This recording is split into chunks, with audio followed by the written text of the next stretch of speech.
great news is, you're not doing maths. Yay! Meeting Caitlin, take 1. Take 4. Meeting me, take 8. What's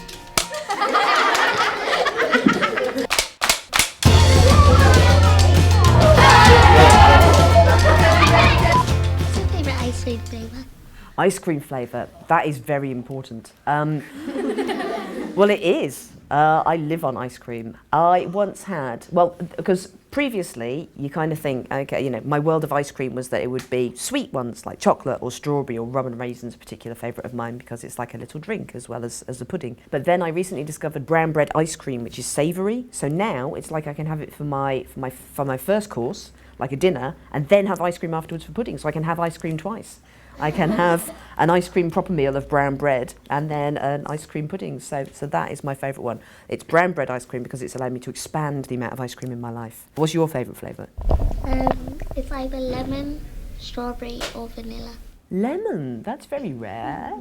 And is that lemon ice cream or lemon sorbet? Lemon ice cream.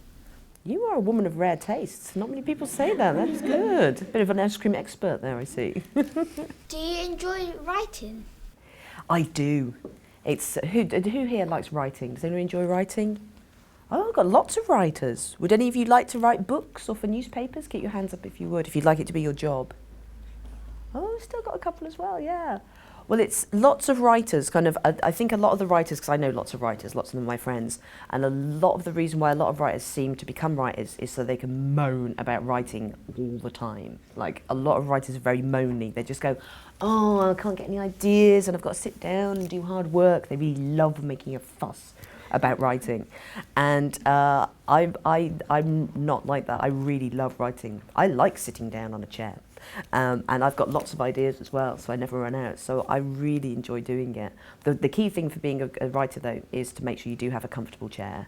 Because lots of people go on about how it makes you, your head's hurting because you're thinking so much. That never happens, not for me anyway. But what does happen is after a while your bum does hurt because you've spent so long sitting on a chair. It's a very sitting-based job. Meeting Caitlin, take 2. I'd like to ask you guys a question. Who here has heard of the word feminism? Hands up, cool. And who thinks they know what it means? Get your hand up. Yeah, don't be scared to say it, because there's no wrong answers, you know. It's okay, so we've got 2, 3 people who think they know what it is. Okay, I'm going to ask you all for what you think it is, like kind of, and don't be embarrassed or shy or anything. It's interesting to know. Does it mean that about like females? That's right, yes. Cool, yeah, it's about women, that's cool, yeah, yeah. I'm going to make you answer it as well. But you first, go on, darling. Does it mean when people discriminate females?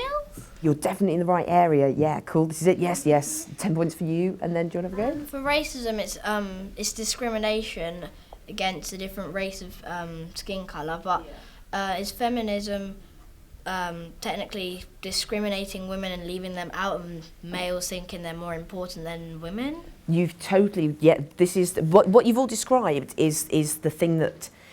What you've all described is sexism. You've described the problem. So this is brilliant that you know these things. You've described how some people think that women aren't equal to boys. And feminism is the thing that goes around telling people girls are equal to boys. That's what feminism is. Feminism is the idea that we need to talk about everyone being equal. And you know, if you're a feminist, you believe that the things that you do are to make sure that that happens. Like there are laws that make men be paid more than women in different parts of the world. There are laws in the world that mean girls don't get an education and boys do. There are laws that mean it's more unsafe to be a girl than it is to be a boy. And if you're a feminist and you do feminist things, then it's your job to go out there and change those laws and make sure that we're all equal. And it's interesting, like, well done everybody who answered that. That's brilliant, because like for a long time, sort of people didn't talk about feminism, and a lot of people didn't know what it was, and it's a really important thing. And the thing is, when you describe, and also you get a lot of people as well who think they've got the wrong idea of what feminism is. They think it's really angry women who hate men, and it's just not. Kind of like a lot of people have got this sort of idea that it means that you hate boys or you think girls are better than boys, and that's not being a feminist. But being a feminist is believing that girls and boys are equal. And the thing is, once you describe it to anyone, they go, well, yeah, that seems fair. Everyone should be equal. That's because that's, you know, I think particularly when you're a kid, you've got a real sense of fairness. You know, you think we are all born equal. Like, it shouldn't matter about the colour of your skin or who you love, you know, or what your gender is, that we are all born equal. And then it's just as people grow up, they start getting these weird ideas. So yeah, so it's about fairness. Well done, everybody who answered. Meeting Catelyn, tape 3. Who was your inspiration? Well, in a way, my inspiration was my mum and dad, because they treated the boys and the girls in our family unequally. I'm the oldest of 8 brothers and sisters, and we all thought we were equal, but our parents would give different jobs around the house to girls and boys. The girls would have to do all the cooking and cleaning, and they would have to look after the little babies, and the boys just had one job, which was emptying the bins, which was like an easy job because you just pick up the bin and empty it. It's like, it doesn't take as long as like cooking a meal. And that was because they believed there were girls' jobs and boy jobs, which was silly because, like, you know, my brother grew up to be a much better cook than me. But because he was a boy, my parents didn't think they had to teach him. So that was the point where I was like, well, this isn't fair. Hang on, the girls are having to do more jobs and more boring jobs. And my brother just gets to empty the bins. I have an angry feeling inside me about this. What is that? And that was when I went out and learnt about sexism, not treating men and women equally, and then feminism. So my biggest inspiration was my parents being wrong. To write your books about the politics, did you have to go and look around and see what politics do? You see, that's what I should have done. That's a really good question. Normally, if you're like a proper journalist, that's what you would go out there and do. You would go and like examine things that were happening. But the thing that I wanted to write about politics is how we write about it in newspapers. Like, kind of, who is it that gets to talk about these interesting things? Because, like, I'm a girl, and there aren't many women who work for newspapers that write about politics still. It's still mainly a thing that men do. And also, in newspapers, it's very noticeable that it's mainly white men as well. Kind of, you don't get people of colour writing about these things, you don't get girls writing about these things.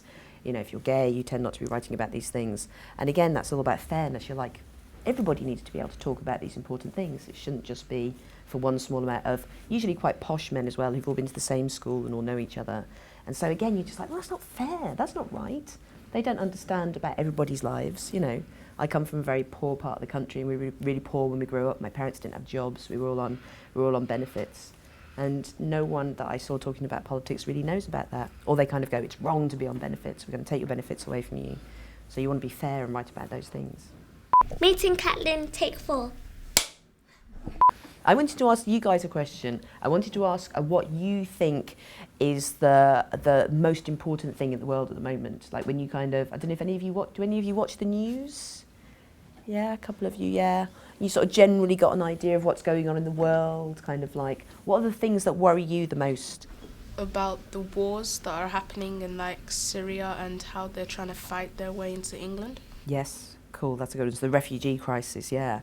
And do you know, and you've all heard of like what's happening with the refugees at the moment. That's a really big problem. That's like 50 to 60 million people have had to leave their countries. There's like a whole country of people wandering around in Europe at the moment who don't have anywhere to go, and that's a really big problem. And no one so far has really come up with a solution to that. So this is why I started writing about politics, because you just think the politicians, like the grown-ups, are going to be, you know, there'll be people sitting in offices and they'll have worked out what to do. That if there were 60 million people who were walking around, who didn't have anywhere to go, and who were sleeping in tents, and their children didn't get to go to schools, that people would go, yep, we've got a plan for that, we're going to sort that out. And there isn't. Everyone's still arguing about what to do. This is kind of, and that's the point where you start going, hang on, I can't wait for grown-ups and politicians to do these things. I need to start coming up with ideas. We need to start coming up with ideas. And the earlier you realise that, the better. There's a lot of people I know that likes animals, and they really don't want them to be extinct. No, well, that's a huge thing, like kind of, and lots of people talk about whether it's right or wrong that humans should do things with animals. Like, is it right that we eat them? Like, at the beginning, that gave us a huge advantage, you know, when we were kind of, you know, in competition with the Neanderthals and all the other kinds of humans. Like, you know, anyone who could catch and eat an animal, it's the most amount of calories you can eat. So it means you grow stronger, you evolve quicker, you become stronger. But now, theoretically, we don't need to eat meat anymore. You know, we can get those calories from somewhere else. We've invented corn, you know, kind of, we can grow enough crops to eat things. So these are really interesting conversations, because people who, I eat meat, but like kind of these are the big conversations that are going on at the moment, that's what's the main reason that we're cutting down the rainforest, is because we need to provide space for all the cows to make all the burgers. So which do we want best? Well, you know, this is literally these are the decisions that you will have to make in the future, basically, rainforest or burgers. Meeting Catelyn, take 5. Which book is your favourite that you've written? Favourite? Well, the one that I wrote when I was 13 was kind of the most useful one, I guess, because that was the one that taught me that I could write and kind of, it was fun. Do you have like any new books? Well, the new book that I'm writing now, thank you for asking. I'd like to think that one of my publishers took you to one side and went, ask about the new book. So thanks. The new book is about politics. It's about how we should all write our own, do you know what a manifesto is? Yeah, it's like the sort of the little book that a party writes saying, this is what we do if we were in Parliament. And the thing is that whenever I go and do big talks, I ask everyone, who voted in the last election? And loads of people put their hands up. And then I go, who read the manifesto of the party they voted for in the last election? And no one puts their hand up, including me. Because most people just know what party they're going to vote for. You're like, yeah, I like David Cameron, or yeah, I like Jeremy Corbyn, or I'm going to vote for the Green Party because I believe in the environment. No one actually reads what the parties say they're going to do. And then when the parties get in, sometimes people are a bit surprised and like, oh, I didn't think you were going to cut benefits. And it's like, well, it was all there in the book. So the idea is we all get to write our own manifestos, which is a fun thing to do. I had so much fun. That's what my new book is. It's basically going, what would I do if I ruled the world? And I bet you've all thought that at some point. Like, what would I do? I bet you've got a list of things that you would do. Yeah. Yeah, most of mine revolved around making Benedict Cumberbatch be my boyfriend, but that was kind of, that was just personal. But yeah, writing how you would save the world, and that's a fun thing to do. If you get any time, you know, at some point, and write a list of all the ways that you would change the world, and you want to send them to me, then I've got a big website, and we're sharing all the best ideas. Because the idea is we want to get all the best ideas and share them with people. You know, I've got like people in Parliament who follow me on Twitter and stuff. So when I post these things, people are going to read your ideas. So if any of you want to write your manifesto, it can only be short, just 1 or 2 ideas, really short, where you think you've got a great idea. Send them to me afterwards and I can share them with the world. That's the idea. Meeting Catelyn, take 6. Is the question, why are you so amazingly beautiful? That's okay, I forgive you. It never is. If you weren't a writer, what would your job be? I know what my job would be because it was the only job that was available in the town that I come from, Wolverhampton. I would have worked in the supermarket behind the cheese counter and I would have sold people cheese. And in some ways I regret that I didn't do it because you would get a really big discount on cheese. Like I would have got a lot of very cheap cheese and I would have been able to make even more cheese lollipops and cheese on cheese sandwiches. Meeting Catelyn, take 7. Why are you so amazing and beautiful? And we have the winner. Finally someone asked it, thank you.